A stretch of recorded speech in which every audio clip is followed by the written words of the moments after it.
السلام علیکم ورحمۃ اللہ وبرکاتہ۔ نحمده ونصلي على رسوله الكريم اما بعد فاعوذ باللہ من الشیطان الرجیم بسم اللہ الرحمن الرحیم رب اشرح لي صدری ويسر لي امری واحلل عقدۃ من لسانی یفقہوا قولی۔ ناظرین، ہماری آج کی گفتگو کا موضوع ہے روزہ اور شکر۔ رمضان المبارک کا مہینہ اللہ تعالیٰ کی خاص رحمتوں اور عنایتوں کا مہینہ ہے۔ یوں تو اللہ تعالیٰ کے ہم پر بہت سارے احسانات ہیں، لیکن اس مہینے کے روزے فرض کر کے اور اس میں نیکی کا اجر و ثواب کئی گنا بڑھا کر اس نے ہمیں نیکیوں کے کئی مواقع عطا کیے۔ اس لیے ہم سب پر لازم ہے کہ اس پر اس کا شکر ادا کریں۔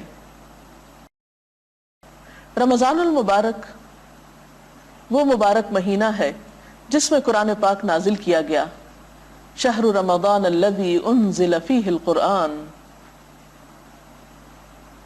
اللہ اور بندوں کے درمیان ایک بہترین رابطہ، کتاب ہدایت، زندگی گزارنے کا خوبصورت طریقہ اسی کتاب سے ملتا ہے۔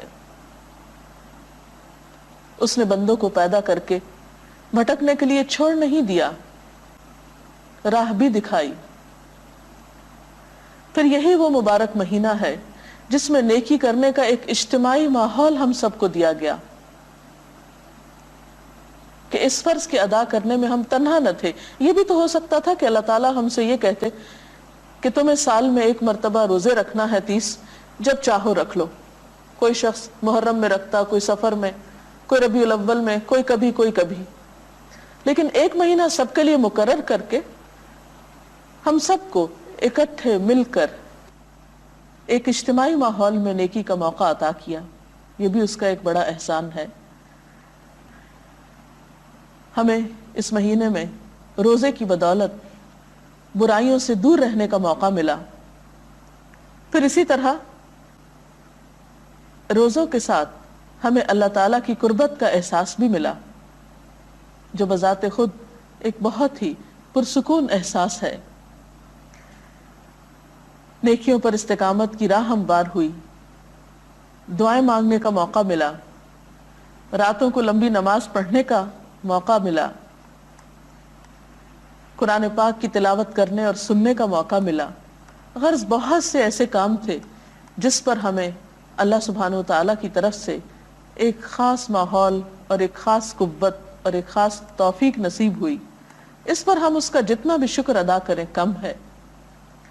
ویسے تو اگر دیکھا جائے، اپنے دین کا مطالعہ کیا جائے، قرآن پاک کو پڑھا جائے، تو یوں لگتا ہے جیسے ساری کتاب کا خلاصہ شکر ہی کے کلمے میں ہے۔ قرآن پاک کی ابتدا دیکھیے تو وہ بھی الحمدللہ سے ہوتی ہے۔ الحمدللہ رب العالمین، سب تعریف، سب شکر اللہ کے لیے ہے جو رب ہے، پالنے والا ہے تمام جہانوں کا۔ تو یوں لگتا ہے جیسے اللہ تعالیٰ اس کتاب کو دے کر، اس دین کی تعلیم دے کر ہمیں ایک شکر گزار انسان بنانا چاہتے ہیں، کیونکہ شکر گزار انسان ہی انسانوں کا محبوب بھی ہوتا ہے اور اللہ تعالیٰ کا بھی۔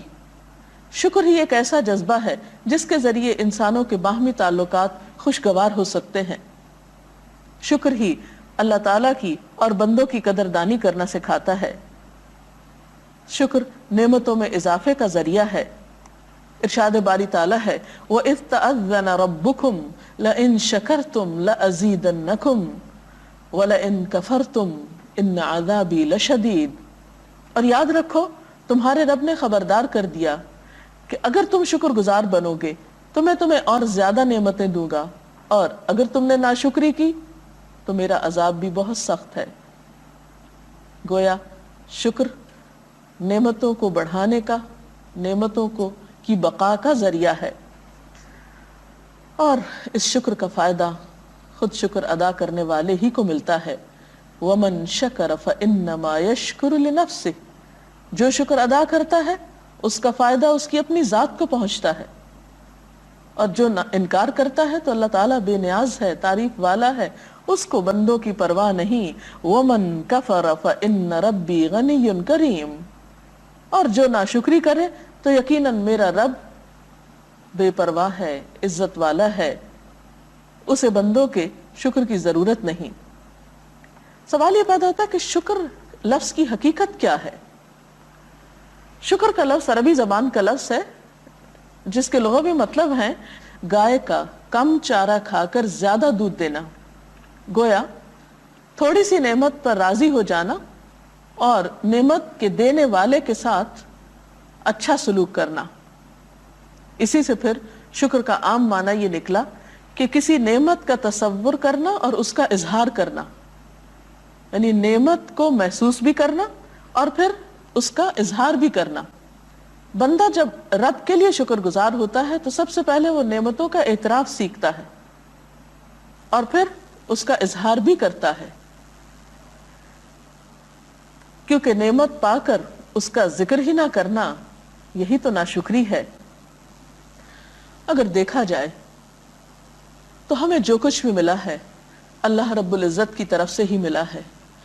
اتنی نعمتیں ہیں، اتنی نعمتیں ہیں کہ گننا چاہیں بھی تو گن نہیں سکتے۔ وَإِن تَعُدُّوا نِعْمَةَ اللَّهِ لَا تُحْصُوهَا، اگر تم اللہ کی نعمتوں کا شمار کرنا چاہو تو شمار نہیں کر سکتے۔ اسی لیے ہم دیکھتے ہیں کہ نبی اکرم صلی اللہ علیہ وسلم اللہ سبحانہ وتعالی کے سب سے زیادہ شکر گزار بندے تھے، کیونکہ اللہ تعالیٰ نے قرآن پاک میں خود بھی فرمایا ہے وَاشْكُرُوا لِي وَلَا تَكْفُرُونِي، میرے شکر گزار بنو اور میری ناشکری نہ کرو۔ ایک اور جگہ پر فرمایا وَلَقَدْ آتَيْنَا لُقْمَانَ الْحِكْمَةَ أَنِ اشْكُرْ لِلَّهِ، ہم نے لقمان کو سمجھداری عطا کی تھی، حکمت عطا کی تھی کہ اللہ کے شکر گزار ہو جاؤ۔ تو گویا شکر ادا کرنا حکمت اور عقل مندی کی بات ہے۔ اور جہاں تک رسول اللہ صلی اللہ علیہ وسلم کا تعلق ہے تو آپ اپنی آخری زندگی میں رات کو اتنا طویل قیام فرماتے کہ آپ کے پاؤں مبارک متورم ہو جاتے۔ صحابہ کرام نے عرض کیا یا رسول اللہ صلی اللہ علیہ وسلم، اللہ تعالیٰ نے تو آپ کے سب اگلے پچھلے گناہ معاف فرما دیے ہیں، پھر آپ اتنی مشقت کیوں اٹھاتے ہیں؟ تو آپ نے جواب دیا کیا میں اللہ کا شکر گزار بندہ نہ بنوں؟ افلا اکون عبدا شکورا، کہ اللہ نے مجھے اتنی نعمتیں عطا کی ہیں، کیا میں جواباً اس کا شکر ادا نہ کروں؟ اسی طرح اللہ تعالیٰ کے ساتھ ساتھ بندوں کا شکر بھی ادا کرنا چاہیے، کیونکہ اس کا بھی ہمارے دین نے ہمیں حکم دیا ہے۔ آپ صلی اللہ علیہ وسلم نے فرمایا من لم یشکر الناس لم یشکر اللہ، جو بندوں کا شکریہ ادا نہیں کرتا وہ اللہ کا شکر گزار بھی نہیں ہوتا۔ اور بندوں میں سے سب سے زیادہ جو ہماری شکر گزاری کے مستحق ہوتے ہیں وہ ہمارے والدین ہوتے ہیں۔ قرآن پاک میں اللہ تعالیٰ فرماتے ہیں انشکر لی ولوالدیک، کہ میرا شکر ادا کرو اور اپنے والدین کے شکر گزار ہو جاؤ۔ الی المصیر، میری ہی طرف تمہیں لوٹ کر آنا ہے۔ گویا شکر گزاری کے لیے یہ احساس فائدہ مند ہے کہ ہمیں اللہ کے پاس واپس جانا ہے، تو اس کو ناراض کر کے اسے کیا منہ دکھائیں گے؟ والدین کے علاوہ خواتین کے لیے خاص طور پر یہ کہ وہ شوہر کی شکر گزار ہوں۔ آپ صلی اللہ علیہ وسلم نے فرمایا تم میں سے ایک دنوں تک اپنے ماں باپ کے ہاں بن بیاہی بیٹھی رہتی ہے، پھر اللہ تعالیٰ اس کو شوہر عطا کرتے ہیں، بچوں سے نوازتے ہیں، پھر اگر شوہر کی طرف سے کوئی معمولی سی تکلیف بھی پہنچتی ہے تو یہ کہہ اٹھتی ہے کہ میں نے اس گھر میں کوئی خیر دیکھی ہی نہیں۔ یہ کہنا ناشکری کی بات ہے۔ اس کے علاوہ عام بندوں میں سے بھی جو بندہ ہمارے ساتھ کوئی بھی بھلائی کرے، چھوٹی بھلائی یا بڑی بھلائی، ان تمام چیزوں پر ہمیں دوسروں کا شکر گزار ہونا چاہیے۔ اور آپ آزما کر دیکھ لیجئے کہ آپ کا شکر گزاری کا رویہ بندوں کو آپ کے قریب لے آئے گا۔ لوگوں کے ساتھ آپ کی ہمدردی اور لوگوں کو آپ سے ہمدردی ہوگی، اور تعلقات میں بہت خوبصورتی پیدا ہوگی، جس سے دنیا کی زندگی بھی پرسکون ہوگی۔ مثلاً ہم دیکھتے ہیں کہ آپ صلی اللہ علیہ وسلم کے پاس ایک سائل آیا، اس نے کچھ مانگا، آپ نے اسے کچھ دیا تو بگڑ گیا۔ پھر ایک اور آیا، آپ نے اسے وہی کھجور دی جو پہلے کو دی تھی، تو اس نے خوشی سے لی اور کہنے لگا یہ اللہ کے رسول صلی اللہ علیہ وسلم کا ہدیہ ہے یا آپ کا عطیہ ہے۔ آپ صلی اللہ علیہ وسلم اس سے خوش ہوئے اور اس کو مزید 20 درہم دینے کے لیے کہا۔ یعنی دنیا میں ہی دکھا دیا گیا کہ جو لوگ شکر گزار ہوتے ہیں کس طرح دنیا کی نعمتیں ان پر آتی ہیں اور کس طرح بندوں کا معاملہ ان کے ساتھ مختلف ہو جاتا ہے۔ اور اب آخری بات یہ کہ شکر ادا کیسے کیا جائے۔ پہلی بات یہ کہ دل میں نعمتوں کا احساس پیدا کیا جائے، نعمتوں کی قدردانی کی جائے، زبان سے اس کا اظہار کیا جائے۔ مثلاً اللہ تعالیٰ کی نعمتوں پر اللہ تعالیٰ کا ذکر کیا جائے، بندوں کی طرف سے ملنے والی خوشی پر بندوں کا شکریہ ادا کیا جائے، یعنی زبان سے بھی۔ اور تیسری چیز ہے عملی شکر، یعنی جس کا ہم پر احسان ہو اس کے لیے ہم کچھ کریں بھی، جیسے حضور صلی اللہ علیہ وسلم اللہ تعالیٰ کے حضور کھڑے ہو کر لمبی نماز پڑھتے تھے۔ اسی طرح جس بندے نے ہم پر کوئی احسان کیا ہو اس کے ساتھ ہمیں بھی اچھا سلوک کرنے کا حکم ہے، اور اس کے لیے قدردانی کے جذبات پیدا کرنے کے ساتھ ساتھ اس کی بھلائی اور خیر خواہی کرنے کا حکم ہے جب کبھی جہاں کہیں موقع ہو۔ اس کے لیے ہمیں دعا بھی سکھائی گئی ہے۔ قرآن پاک میں اللہ سبحانہ و تعالی بندوں کے بارے میں شکوہ کرتے ہیں کہ وہ بہت کم شکر ادا کرتے ہیں۔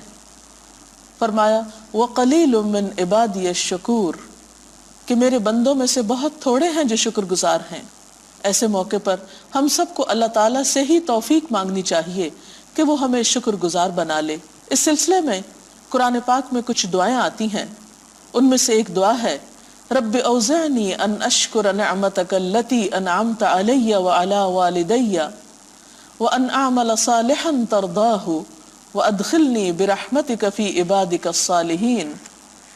اس کا ترجمہ ہے اے میرے رب مجھے توفیق دے کہ میں تیرے اس احسان کا شکر ادا کروں جو تو نے مجھ پر اور میرے والدین پر کیا، اور ایسا عمل کروں جو تجھے پسند آ جائے، اور اپنی رحمت سے مجھے اپنے صالح بندوں میں شامل کر لے۔ نبی صلی اللہ علیہ وسلم کی دعاؤں میں سے بھی ایک خوبصورت دعا ہے جس میں آپ صلی اللہ علیہ وسلم فرماتے ہیں رب اجعلنی لک شکارا لک ذکارا لک رہابا لک مطوعا الیک مخبتا اواہا منیبا، کہ اے میرے رب تو مجھے بہت زیادہ شکر کرنے والا بنا، بہت زیادہ ذکر کرنے والا بنا، بہت زیادہ اپنی اطاعت کرنے والا بنا، اپنی طرف رجوع کرنے والا اور عاجزی کرنے والا۔ تو بات یہ ہے کہ جو شخص شکر ادا کرتا ہے اپنے ہی فائدے کے لیے، اگر ہم رمضان المبارک کی ان نعمتوں پر جو اللہ تعالیٰ نے ہمیں اس مہینے میں عطا کی ہم شکر گزار ہوں گے تو انشاءاللہ آئندہ بھی نیکی کے مواقع پاتے رہیں گے اور دنیا و آخرت میں خیر و سعادت سے ہمکنار ہوں گے۔ اللہ تعالیٰ ہمیں اس کی توفیق عطا فرمائے۔ وآخر دعوانا ان الحمد للہ رب العالمین۔